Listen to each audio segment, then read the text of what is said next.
I would trust a Muslim with my life before any Christian of any race. And you want to know why? Muslims didn't put my ancestors in chains and drag them from Africa across the Atlantic. Bro, what are you talking about? Muslims enslaved more people than Christians. Like, do you not understand how long of a time that Muslim-led empires and systems were enslaving Africans for? Muslim empires were enslaving Africans in the 7th century. They had trade routes that ran across the Trans-Saharan, the Red Sea, and the Indian Ocean, and they continued this into the late 1800s and into the early 1900s. They did it for 1,300 years. The mainstream estimate among historians is between 10 and 17 million Africans that were enslaved in Muslim-controlled slave trades. Many scholars actually argue that that number is conservative because record keeping was very sparse at the time. It was very decentralized. Now, if you compare that to the European Atlantic slave trade, it lasted about 350 years, from 1500 to 1867,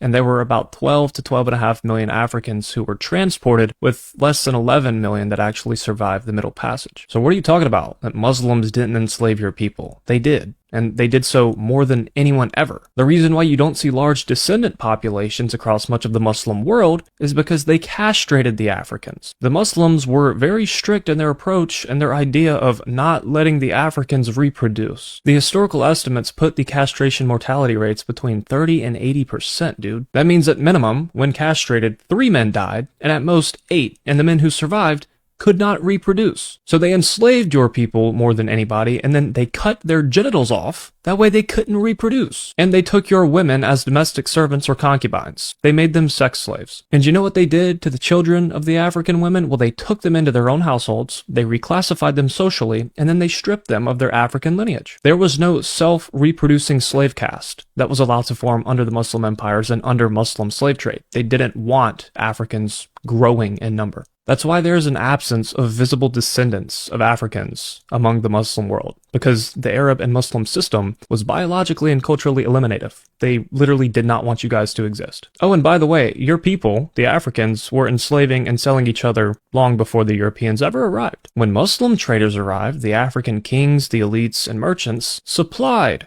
the captives. They helped. Your African brothers and sisters helped sell each other. You're not going to trust them with your life either? When the Europeans arrived later, the same supply networks were used. Your African brothers and sisters were doing everything they could to sell their own people. So I don't know where you got your history, bro. Probably from TikTok, but you don't get to rewrite history to make one group look clean while you blame all of your problems on other people, while you also ignore the fact that your own people were enslaving and selling each other long before anybody else ever even arrived.